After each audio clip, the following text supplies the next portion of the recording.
At your local Ace Hardware, our associates are always ready with expert tips on the smartest ways to get the results you're looking for. We'll give you simple, straightforward advice that will help you save time and money. Your local Ace Hardware store is Harris Ace Hardware, the helpful place. Located on West Cherry Street in Jesup, also in Eulonia and Hinesville. That's Harris Ace Hardware. It's time now for a look at the latest in local sports and sports. Wayne County's baseball team in Waycross, and for the second game in a row against the Gators, the final score: Wayne County 5, Ware County 4. Senior pitcher Jasper Dubberly, complete game win on the mound, struck out 8 in the contest, scattered 6 hits, a 3-run 15-inning allows the Jackets to win the game. Leadoff hits by Cooper Martin and Gann Starling, a walk to 4 times to load the bases. Then things unraveled for the Gator pitcher. Hit batter, 2 wild pitches, 3 runs in. Wayne County took a 5-2 lead. But in the bottom of the 6th, with 2 runners on base, a ball hit in the gap between center field and left field. And for a second night in a row, everyone had to hold their breath as outfielders Gann Starling and Brad Thomas collide. Going after the ball, both fell to the ground with the ball lying in the outfield. Heads up by right fielder Kate Lambert, who ran all the way over from right field to left field and threw a strike to catcher David Mosley, nailing the batter, trying for the inside of the park home run to keep it a 5-4 game. That's how it ends up, 5-4. Both players able to walk off unassisted. Gann a shiner under one of his eyes. Brad Thomas hurt his knee, was hobbling after the game, but appears to be okay and should be able to play on Friday.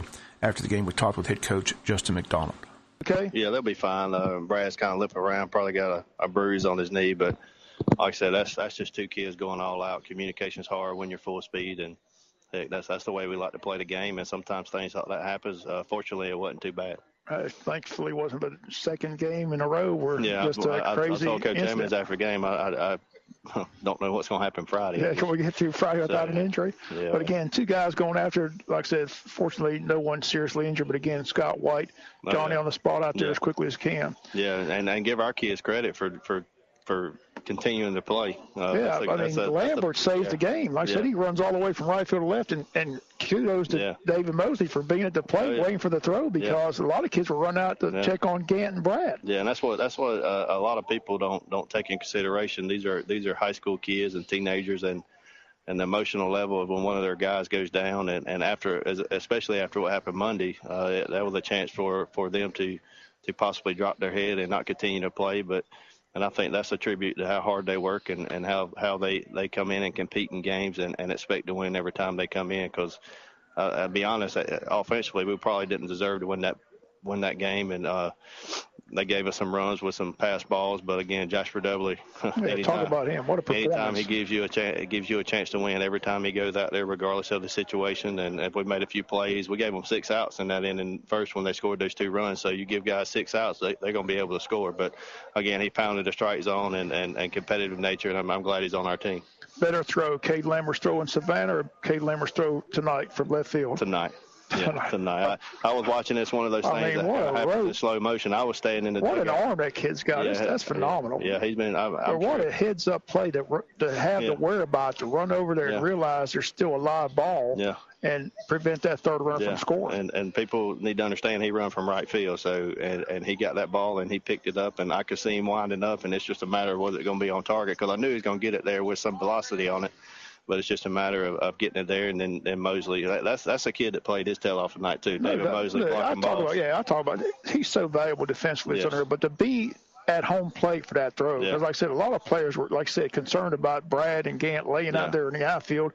A lot of players already made their way out there, but here's Mosley at the plate, waiting for the throw coming from the outfield, and fortunately Lambert was able to go over there and make the throw that he did to save that 1-run lead. Yeah, and that's the guys you want on your team, guys that can do that not only physically but mentally. And again, one thing I'm proud of tonight, there's some guys that whether they struggled on the base pass or they struggled at the plate, the very next inning, if you go back and look at it, they had big-time plays in that inning. So that's something as a team from last year to this year. I think we've grown as being able to not take stuff that happens at the plate or take stuff that happens in the field into the next phase of the game. And I think that our guys did a great job tonight of going out after some whether it's bad at bats or something of that nature, going out and being able to make big-time plays. And, again, coming over here, it's always a tough place to play, and give them credit. Heck, they battled to the end, and they were competitive. I wasn't expecting no less on Friday. Well, again, I've got us clinching the region. I know mathematically we lost all 4 games. Nobody won 4 games. But, I mean, it's pretty well clinched. They'll have the trophy there Friday night. So if we win Friday night, they'll hand us the trophies. Yeah, that's right. And like I said, every game's a must-win, and you kind of want to clinch it, and then you can go into a week and kind of get yourself feet under you and get ready for the playoffs. But, again, great job by our guys coming over here. And again, Game 3 Friday here at home at Howard Bill Warren, 6 p.m. Jackets are 8-0 in region play. Gators are 5-3. It's a 3-game lead for Wayne County. Jackets have the region title in hand. Friday's game will officially clinch it, but the Jackets have the tiebreaker with Statesboro, where and South Effingham. Jackets have to drop off to the face of the earth and lose the final 4 games. Even then, they still win the region most likely. And it's basically a foregone conclusion. Wayne County's region champions. Mathematically, they clinch it with the win Friday night. So come on out. They'll have the trophy on hand Friday night at Howard Bill Warren Field. Region tennis tournament held Wednesday in Statesboro. Boys lost to South Effingham, then defeated Ware County for a third-place finish in the region. So the boys on the road in round 1 for the state event in tennis. Girls played for the title in South Effingham. They were defeated by South Effingham, but they defeated Ware County in round 1.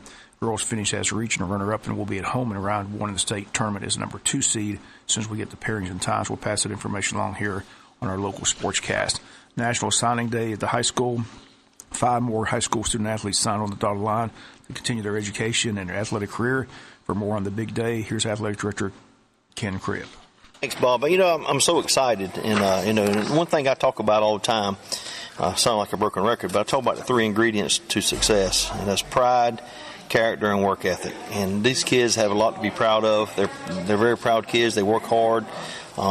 Their character is impeccable. And their work ethic. I mean, they're getting it done in the classroom and on the field, and that's why they're going off to college to continue their careers in athletics. So super excited about them, proud and of the parents and the job they've done with their children. But we got one young man that's going to swim at Carson Newman. That's out in Tennessee, and then that's Clay Hardenbrook. Then we have 2 girls going to play soccer at Georgia Military College, and that's Andrea Mendez and Jasmine Hostetler. So proud of those. 2 soccer players, 1 swimmer, and 2 more football. We had 7 signed in February on National Signing Day. We had 2 more signed today. Mike Heflin's going to play football at the University of West Georgia, and Lamont Trent's going to Southeastern University in Florida. So, that makes all 3 of Coach Ward's linebackers all signed to go play college football, and that gives us 9 off the football team. So, couldn't be more proud of the job that all the coaches are doing here, and the kids, how well they're performing, and the job the parents are doing with their children. So, it takes a lot to be a student athlete. So I'm just proud of the job they've done, the opportunities that they have now to go off and continue. So just wish them luck, and super proud of them. Again, those comments, Athletic Director Ken Cribb. Again, Andrea Mendez, Jasmine Hostetler, soccer scholarships at Georgia Military College. Clay Hardenbrook, a swimming scholarship to Carson Newman. Mike Heflin, a football scholarship to University of West Georgia. Lamont Trent, football scholarship to Southeastern University. Finally, in sports, the Braves had the day off before heading to Chicago to take on the Cubs over the weekend. Braves a winner 5-3 Wednesday, now 7-5 on the season. NBA regular season's come to an end. Playoffs set for this weekend, round 1. That's going to do it for latest in local sports. Sports brought to you each and every day this time by friends at Harris Ace Hardware. Since 1946, Murphy's Builder Supply has been serving the